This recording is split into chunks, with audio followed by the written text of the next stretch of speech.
Hi, yes, friends. On a Monday morning, it is GP, the One Giant podcast, where, as always, I am Adam Armbrecht, joined by the healthy, the wealthy, and the wise, Mr. Andrew Makowitz. How are we, sir?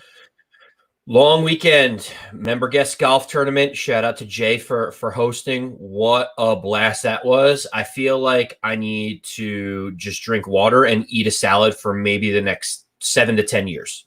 Did you get the loafers? No, they're actually going to be shipped. They're being shipped to the house. They didn't want to bring all the inventory. It's not like sunglasses where it's one pair fits all. They'd have to back up a whole massive U-Haul truck to have all the different SKUs and colors and sizes and everything else. So I will be getting those in a couple weeks.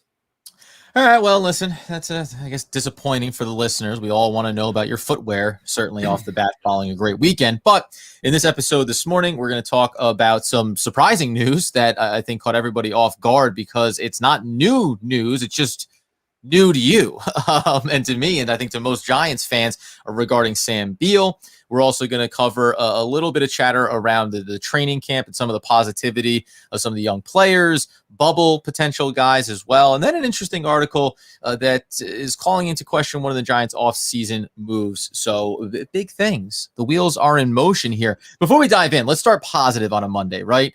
Coming out of the camp, one of the best things I think we're seeing is the lucky player that we had fall to us at 50 in Azeez Ojulari seems to be showing up, seems to be giving you all the sample sizes that you want and garnering the praise from veterans on the team like the anchor in the middle of our defense, Blake Martinez. Yeah, so Blake came out saying he looks like a freakish athlete. Like he's just unbelievable, like a specimen on the field. And the great thing about it is Kirby Smart, his coach at the University of Georgia, said of Azeez Ojulari, he is a high motor, high character type of guy, which is very helpful when you have all these new personalities coming into the room. The Giants are looking to take that next step. You know, the last thing you need is a distraction on the defensive side with one of your early picks. So everything you're hearing about Azeez is exciting. It sounds like the team is coming together. OTAs gave us a little bit of something to look at, and Azeez so far has delivered for everybody on and off the field.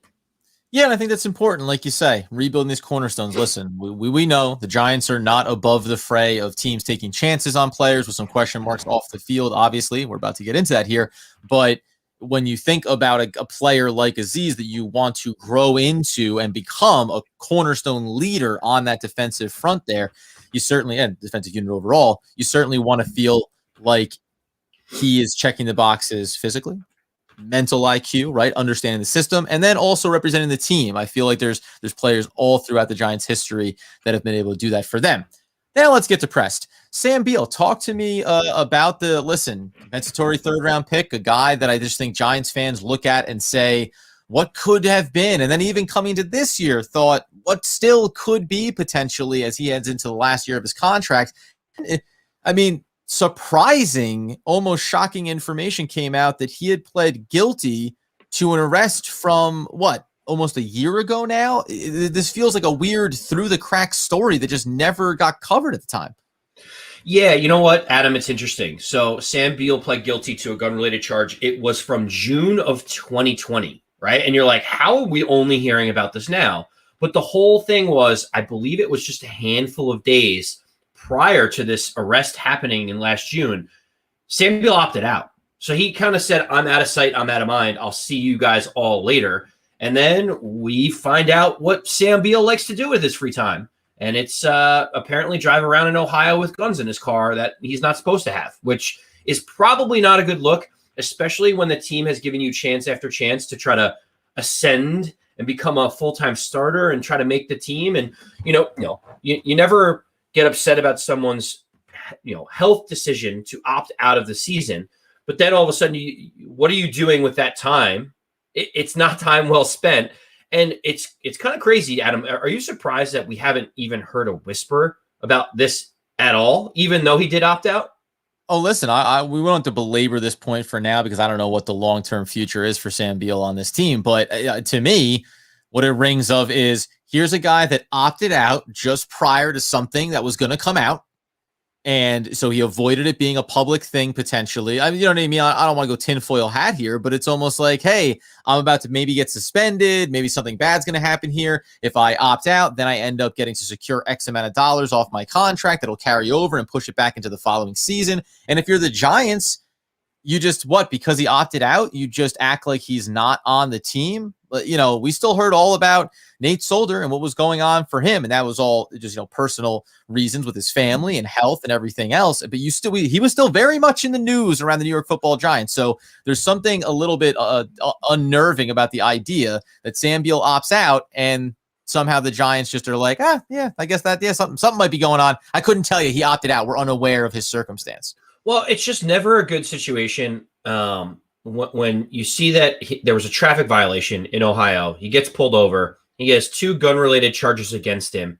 He also has marijuana in the car. And now you can say whatever you want about someone's marijuana use. However, in the NFL, it's still considered a banned substance. Probably don't want your players having banned substance with illegal firearms in the car at the same time, getting pulled over for doing something wrong, right? So, like, the whole situation is not great. This clearly is a troubling red flag in terms of Sam Beal. And the Giants are thinking to themselves, okay, is the juice worth the squeeze? Like, is it worth trying to see if this guy can be what we thought he was coming out of college, knowing that he hasn't been around the team in quite a while? He's underperformed in limited action. He's been injured, gets arrested. And now they were able to have Isaac Gedem come on at the end of the year. They drafted Darnay Holmes. They got incredibly lucky with Adoree Jackson becoming available on the open market. Now all of a sudden you're like, is the juice worth the squeeze, Adam?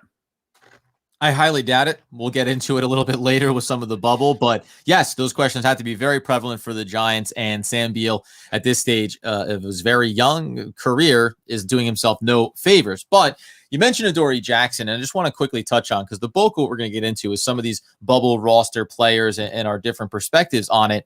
But there was recently a take from Seth Trachtman of Roto World by way of, though, an article put up by, I want to make sure I get it right here, Dan Betton.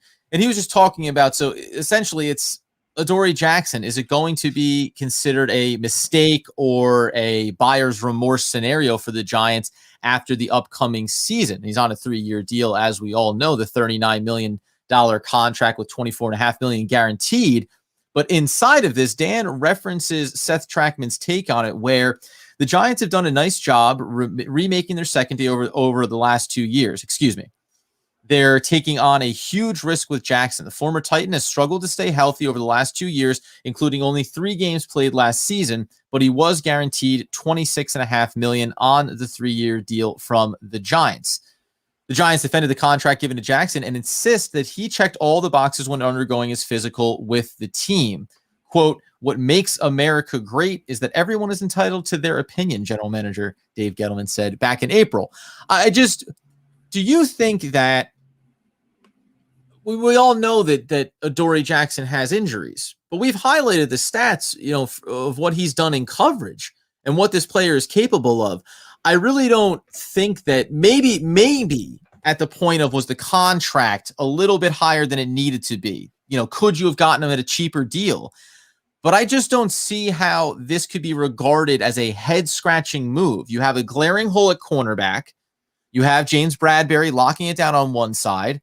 We just highlighted Sam Beal. You've highlighted other young players that we've talked about over the course of this offseason. Like, we don't have an answer there. We believe that we're about to take that next step forward and try to make the playoffs. Adoree Jackson is 25 years old, entering the prime of his career. Like, I just don't know how there's a risk to it, as with any signing. But I don't understand. Like, this felt like the obvious thing to do when Adoree Jackson was still on the market and the Giants looked at the needs on this roster. What's surprising to me about all of this is not that someone would write one of these puff piece articles that just like gets everybody talking about it, like you and I. That's not the surprising part. The second piece is the surprising part to me is the person that he picked for the Giants offseason signing to be the head scratching one. Like, Adoree Jackson has played at an all-pro level when healthy. Yep. Adoree Jackson, to your point, is 25 years old. Like, Adoree Jackson's advanced metrics about pass breakups and deflections and being in coverage are tremendous when he is healthy. why wouldn't the Giants be taking a risk on a young, healthy player who has played at an all-pro level before? To me, it doesn't make any sense. The surprising part about the list is there's a lot of guys like, Seth also talked about the Packers re-signing Mercedes Lewis, the Cardinals signing AJ Green to a deal. And it's all about like, oh, is their best years behind them? They're older, aging veterans. It's in name only type stuff. Like, that's not Adoree Jackson. He's the polar opposite of that. He's 25. Right. He's young. He's athletic. Like, to me, to be honest with you, I think there's more validation around Seth if he had put Kenny Galladay's signing on here as opposed to Adoree Jackson. Like, Adam, look, Kenny Galladay's making more money per year. He's had significant injury histories as well. He's also a couple of years older than Adoree Jackson. So for me, like, if you were going to pick one thing out of thin air to get clicks on it, like the Kenny Galladay one actually makes more sense.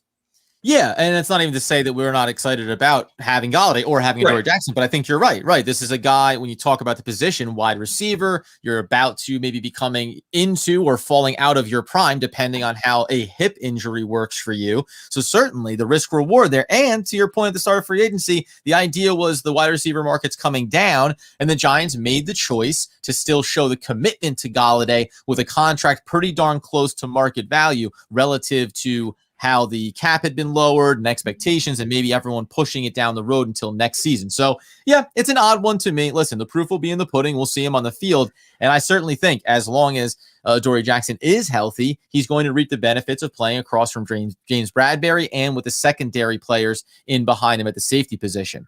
Well, now let's Adam, get to the, I was going to say, Adam, we're talking about guys like Kenny Galladay and Adoree Jackson, who we know are going to be around on Sundays for the Giants this upcoming year. But, well, we better hope so, or else something's gone drastically wrong for us there. But obviously, through OTAs and training camp, we get exposed to a lot more players that may or may not be with this team, that may be on the practice squad, that may be contributors in week 4 or 5 after injuries. They may be guys just making the roster. Talk to me a little bit about an NJ.com article that came out that talked about a handful of these guys and what to be looking out for. Yeah, listen, this is Zach Rosenblatt. We referenced him before because I think he gives some at least intriguing information around the Giants. He'll also offer up something like this where we're talking about, as we work through the offseason, players, are they going to get cut, maybe have a chance for the practice squad? Are they going to be outright released and try to find another opportunity somewhere else around the league? But when you talk about bubble players and guys that are in that range, the first ones that he brings up are in the wide receiver room, which makes sense. So, I mean, before I give those names, you're talking about a wide receiving core that we know has newly signed Kenny Galladay, Sterling Shepard, 5th round selection entering year number 3, and Darius Slayton. And then you throw in having players like Darius Toney, the young rookie stud first rounder that we're excited about. After that, though, those are the top 4 guys. Once you move beyond it, bubble players that Zach mentions here initially are John Ross and Dante Pettis. My initial take on it is I don't see how, when you look at the roster, one of these 2 guys has to make the team. I don't see how they can't make the team, because in behind them are players like CJ Board, Austin Mack, Alec Bachman, guys we talked about from last year, right? And even a guy like David Sills, who was brought back on another contract here. But guess what? Some of those guys are either practice squad players from last season who had maybe a little opportunity, a little taste of the NFL level, or they are exclusively special teams contributors like CJ Board and even like Sills to that regard. John Ross and Pettis represent the 2 players that have an opportunity to be impact players on the offensive side of the ball that can help take the coverage deep over the top and allow the middle of the field work for a Kyle Rudolph, for an Evan Ingram, right? For Saquon Barkley out of the backfield, for the other starters we listed. So when you put these guys on the bubble, maybe one of them is, but I see a way where they're both on the starting day roster unless a young player comes up and steals a roster spot from them, one of these late round draft picks like a Bachman, like a Mack. Well, I think the John Ross piece is interesting because we've talked about, follow the money is usually a good answer to a lot of the questions that you may have about why something's happening or why did someone choose to do something. John Ross is guaranteed $1 million on his contract this year to be on the roster. So if they cut him and they let him go, that's $1 million that just walks out the door for the Giants. Whereas some of the other guys don't have this money. You can move them back to the practice squad. They won't be scooped up by someone else. The problem is John Ross has had so many injury challenges in his career. And, he left the minicamp early every single day. Yeah. And you kind of sit there to say to yourself, you are, I thought you could be a nice 4 or 5 wide receiver for the Giants. Now you're like skipping OTAs. You're not staying the full time at minicamp. No one's really getting excited about that blazing speed, which is the reason why you're on this roster as of now to begin with.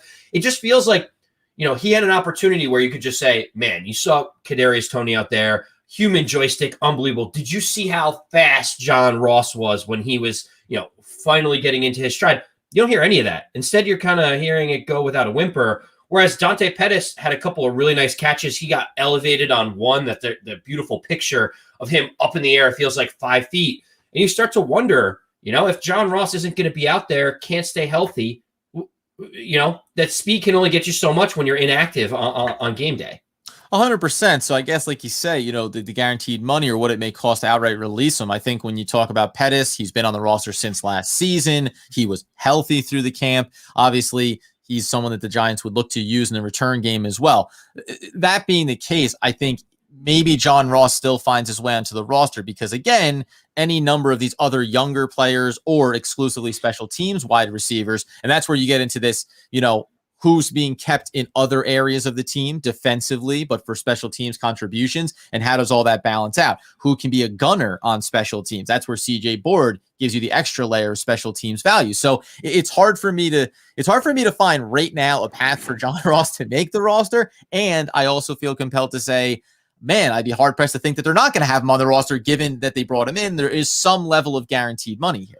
Right. And Adam, even though I don't know whether or not this next player is considered a wide receiver or a tight end, but I think Kelvin Benjamin coming in and trying to make a comeback at the tight end position, I find this fascinating because the Giants, took the offseason to pick up a premier tight end in Kyle Rudolph. They have Pro Bowler Evan Ingram on the roster. I'm struggling to figure out if Kelvin Benjamin has a legitimate opportunity to make this roster or if he's just a warm body right now. Yeah, it's hard for me to fully account for it. I mean, I guess you do. Again, you think about special teams. Could he be a factor in that regard as well, just to give himself some extra value? But when you look at the tight end room, you talk about Ingram, you talk about Rudolph, then you have Caden Smith still there. You can say whether or not Toa Loa is going to make the cut. There's some other bodies that have been around camp, but I'm not even going to list those guys because I think they're well beyond the pale. The real question, I think, would become, do you move on from Toa Loa? Then that would open up at least one spot theoretically when you talk about the players that the Giants have carried.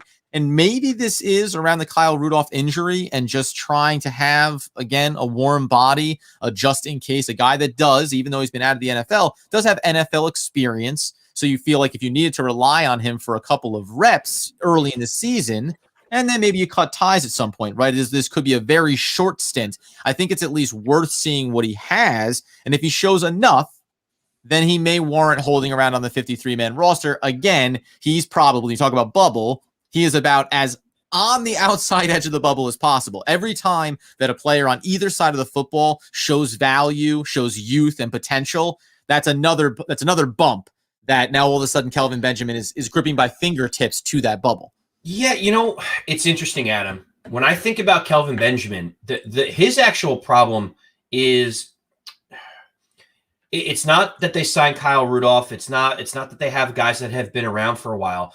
The problem that we have is the construction of the tight end room today. And you have Evan Ingram, who by and large is a below average blocking tight end in this league. I think would be a fair way to say it. Kyle Rudolph, even though he has size and he never drops a football, over the past 18 months, his numbers in terms of blocking have slightly regressed a little bit. And so people are wondering, can he return to form of being a really good blocking tight end? Kelvin Benjamin doesn't really bring that aspect to the table. He's a wide receiver now turned into a tight end, doesn't really know how schemes work and how blocking should be. So when we talk about Smith and Toloa, it's like one of them has to be there for their blocking capabilities. Like, we need a blocking tight end on the roster. So when you think about the construction of, our top two, Rudolph and Ingram, aren't great blockers. I don't see a path for Kelvin Benjamin to make the roster because he doesn't feel the need behind the two starters. No, I see him gone. Let's move on. I mean, I'm not going to belabor it. I don't see him making this roster, and because I don't think he has real value, and I don't think he moves the needle for me. What did Kelvin Benjamin ever do to you, Adam? Yeah, it's not what he did to me. It's what has he done for me, and so far, it's very little as a New York Football Giant. But listen, we're trying to make the best team possible here. Flip over to the running back room. A guy that the Giants took a flyer on. This is I'm going to make this a footnote. Basically, it's Raquel Armstead. Obviously, they brought him in again. We talked about this preseason. Training camp bodies, because Saquon Barkley is going to be recovering from his injury. You're not going to overtax him. You're also not going to go in there and really demand too much out of a player like Devontae Booker, because you want to keep him healthy as well. But the even further layer deeper, why Armstead is probably a bubble guy that does not make the cut, is that he's seen himself behind Corey Clement, veteran that was brought in, and even behind Gary Brightwell, who have both seen, Corey Clement especially, seen some first team reps over the course of the mini camps and the offseason. So this is a guy that he opted out last year for COVID-19. He has some upside, obviously, limited sample size at the NFL level, was down in Jacksonville. I don't care. He's younger, so if I could have him over Clement, I probably would be happier with that. But if you're telling me that Corey Clement earns it in the camp and is getting the reps because he looks better, then I want the better player. So, I mean, this guy is just a quick one that I think ends up going by the wayside before we get into some names that I think have real intrigue when we talk about making or not making this roster. Yeah, I mean, look, when you're talking about being the third or fourth depth at a certain position, you have to be able to contribute on special teams, right? You just have to. And from what I've heard about Armstead, doesn't sound like he really fills that void. Corey Clement has a little bit of that experience in special teams. So for me, talk about Brightwell as well, which I did not know when drafted that he has some special teams value too. He does, and so as you could tell, maybe that's the. Did you know? By the way, Adam, did you know that Joe Judge was a special teams coach at one point? Did you know that? You heard a rumor about that. So it makes sense that these guys need to have versatility and be able to contribute on that side of that particular phase of the game. Adam, the one place I wanted to go, the last name that I think is interesting is undrafted rookie Brett Heggie, right? So he is a center that the Giants have brought in. He is young. He is, starting to try to make his ascent to try and potentially make this roster. He is competing with Jonathan Harrison to be the backup center, maybe swing guard, or be able to fill in. We were talking off the show. You felt actually pretty confident that you think Heggie makes the roster, where I think I'm a little bit more pessimistic about his chances, given the experience in front of him. Just talk to me a little bit about Heggie and where your mind is at when you think about where he fits in. Yeah, I mean, listen, when you look across the offensive line, you can talk about we want it to be Thomas, Lemieux, Gates. We saw, obviously, Hernandez getting some starting reps there at the right guard position, and then you want Matt Pert. You think about Zach Fulton there potentially if Hernandez can't earn his spot as far as it goes. The Giants have brought in other guys like Jake Burton, Wiggins. There's a lot of Kyle Murphy is out there. Chad Slade is still on this roster. But when you specifically look at the center position where he's been brought in, he's right there. Like, he's in line to be the backup center potentially. And what really intrigues me about him is when you go over, I pulled up a quick little scouting report here. Former Giants scout, who I'm going to make sure I get his name right here, consultant David Turner.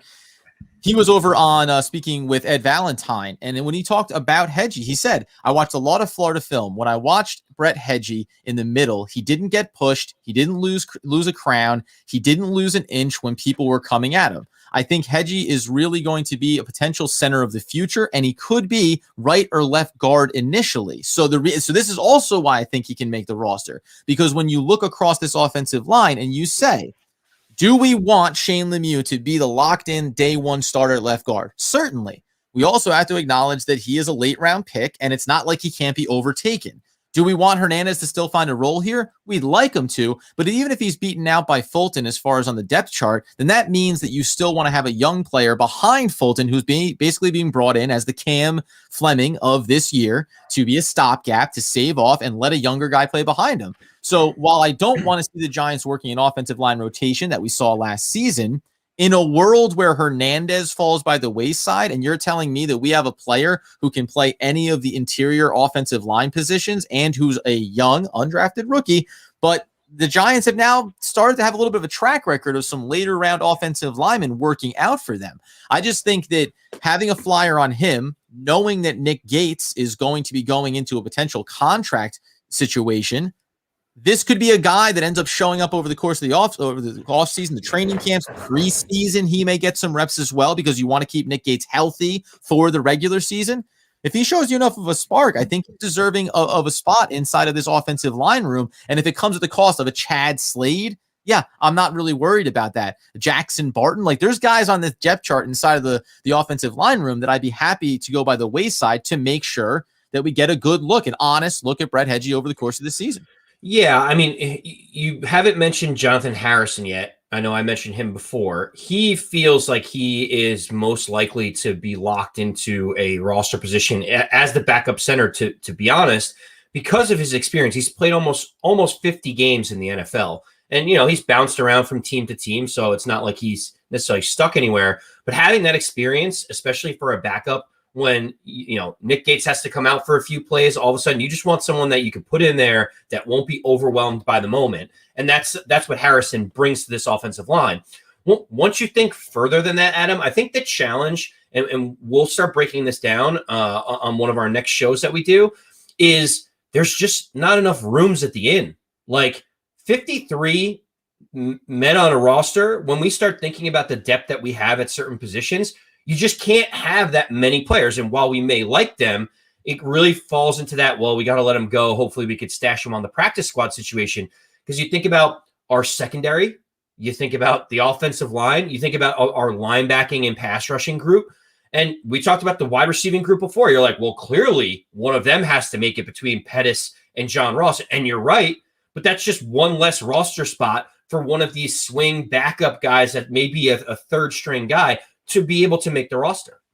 Yeah, no, for sure. Listen, there's a world where he ends up on the practice squad, right? I mean, you can cut this thing any which way you want. I think that the Giants, by bringing in an undrafted player like this, they want to keep him around. Let's bottom line it like that, whether or not he's on the day one starter. Go take a look at Harrison's PFFs over the last few years. You're not going to fall in love with that option necessarily either. Although I think just like Cam Fleming and just like Zach Fulton, the Giants don't want to turn it over to maybe an unknown commodity. Although they did do it with Shane Lemieux last year. Like you have to acknowledge that they did do that with Shane Lemieux because of what he showed them in camp. So keep your eyes on what Hedgie shows you, and that'll determine whether or not the Giants, I think, would want to keep him, get him to the practice squad, or try to keep him around this roster. And listen, I'm going to throw this out there real quick as we're going to wrap this one up and mention a couple other quick names that were in this article. But keep an eye on what happens with Nate Solder here.